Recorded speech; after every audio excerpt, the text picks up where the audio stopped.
আল্লাহ তাআলা সাইয়েদনা ইব্রাহিম আলাইহিস সালামকে বললেন যে, ইব্রাহিম, এবার আরো বড় একটি কাজে তোমাকে অ্যাসাইন করব, বড় একটি মিশনে পাঠাবো। সেটা হচ্ছে আমার ঘরকে তোমার আবার পুনর্নির্মাণ করতে হবে, অর্থাৎ রিকনস্ট্রাক্টিং দ্য কাবা। কারণ আমরা জানি কাবা প্রথম নির্মাণ করেছিল ফেরেশতারা, তারপর করেছিল আদম আলাইহিস সালাম, তারপর করেছিল নূহ আলাইহিস সালাম। কিন্তু নূহ আলাইহিস সালামের মহাপ্লাবনে কাবা ধ্বংস হয়ে গিয়েছিল। সেটাকে আবার পুনর্নির্মাণের জন্য আল্লাহ তাআলা সাইয়েদনা ইব্রাহিম আলাইহিস সালামকে বললেন, আবার মাইগ্রেট করো ফ্রম প্যালেস্টাইন টু মক্কা। আমরা যদি সাইয়েদনা ইব্রাহিম আলাইহিস সালামের জীবনী দেখি, কতবার যে তিনি মক্কা থেকে ফিলিস্তিনে এসেছেন, আবার ফিলিস্তিন থেকে 1200 কিলোমিটার পথ পাড়ি দিয়ে তিনি মক্কায় গিয়েছেন, তার কোনো ইয়ত্তা নেই। তিনি কাবা নির্মাণের জন্য গেলেন এবং সন্তান ইসমাইলকে নিয়ে কাবা নির্মাণ করলেন। আল্লাহ তাআলা বললেন, ওয়াইদ বাওয়া'না লিইব্রাহিমা মাকানাল বাইত। আমি ইব্রাহিমকে I pointed out for Ibrahim the site of the house. Kaaba ঘরের সাইটটা আমি দেখিয়ে দিলাম, এটা কতটুকু উঁচু হবে, কতটুকু দৈর্ঘ্য হবে, কতটুকু প্রস্থ হবে, তার সবটুকু আমি ইব্রাহিমকে বুঝিয়ে দিলাম। সাইয়েদনা ইব্রাহিম আলাইহিস সালাম সাইয়েদনা ইসমাইল আলাইহিস সালামকে নিয়ে কাবা নির্মাণ শুরু করলেন। ছোট্ট ছেলে ইসমাইল পাথর কেটে এনে বাবার কাছে দেয়। বাবা ইব্রাহিম আলাইহিস সালাম রাজমিস্ত্রির ভূমিকায় অবতীর্ণ হলেন। তিনি নিজ হাতে আল্লাহ তাআলার ঘর কাবা তিনি নির্মাণ করতে শুরু করলেন। বাপ ছেলে দুজনই পড়তে আরম্ভ করলেন, রব্বানা তাকাব্বাল মিন্না ইন্নাকা আনতাস সামিউল আলিম।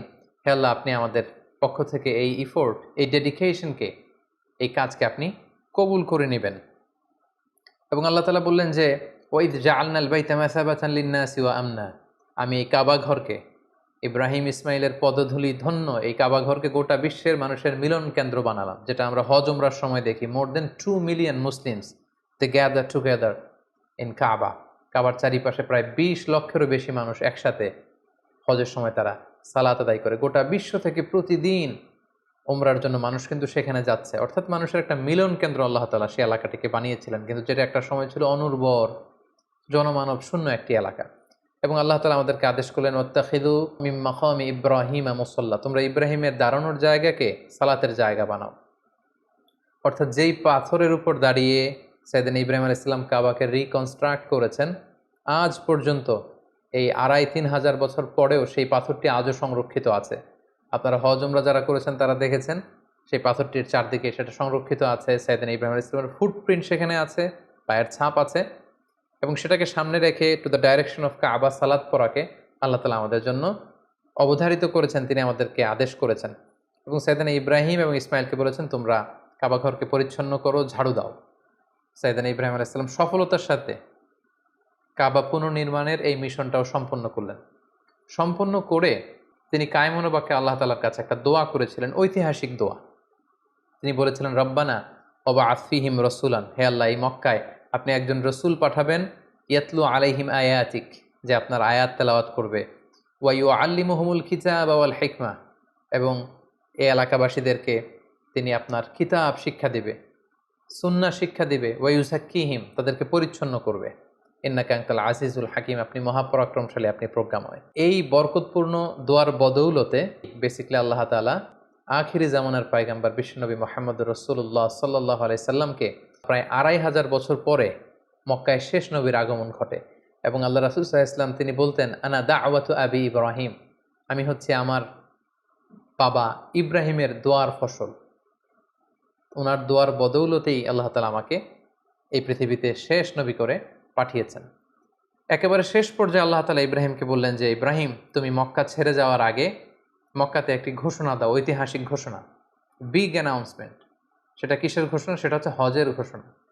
কিভাবে হজ শুরু হলো, তুমি হজের ঘোষণা দাও। সাইয়েদনা ইব্রাহিম আলাইহিস সালাম বললেন, আল্লাহ, এখানে কোনো মানুষ নেই, কোনো জনপদ নেই, কেউ নেই, আমি কার কাছে হজের ঘোষণা দেব? আল্লাহ তাআলা বললেন, তুমি শুধু ঘোষণাটা দাও, গোটা বিশ্বের মানুষের কানে এই ঘোষণা পৌঁছে দেওয়ার দায়িত্ব আমি আল্লাহ নিজে নিয়ে নিলাম। সুবহানাল্লাহি ওয়া বিহামদিহি। আল্লাহ তাআলা বলছেন, ওয়াআযযিন ফিন-নাসি বিল হজ্জ ইয়াতুকা রিজালা ওয়া আলা কুল্লি দামিরি ইয়াতিনা মিন কুল্লি ফাজ্জিন আমিক। ইব্রাহিম, তুমি ঘোষণা দাও, তোমার এই ঘোষণার বদৌলতে দেখবে আগামী বছর থেকে গোটা বিশ্ব থেকে মানুষ আসতে শুরু করবে। এবং সাইয়েদনা ইব্রাহিম আলাইহিস সালাম সাফা পাহাড়ের উপরে উঠলেন, কোনো বর্ণনায় জাবালে আবু কুবাইসের উপরে উঠলেন, উঠে ঘোষণা দিলেন, আইয়ুহান নাস ইন্না রাব্বাকুম ক্বাদ ইত্তাখাযা বাইতান ফাহাজ্জু। হে গোটা বিশ্বের মানুষ, আল্লাহ তাআলা একটি পবিত্র ঘর নির্মাণ করেছেন আমার মাধ্যমে, তোমরা এই ঘরে হজ পালনের জন্য আসো।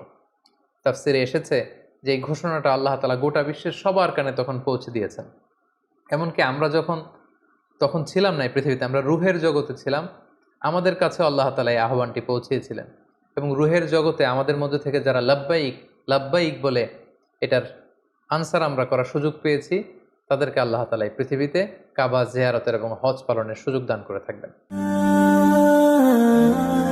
Be a part of our vision. Do listen and share the khair.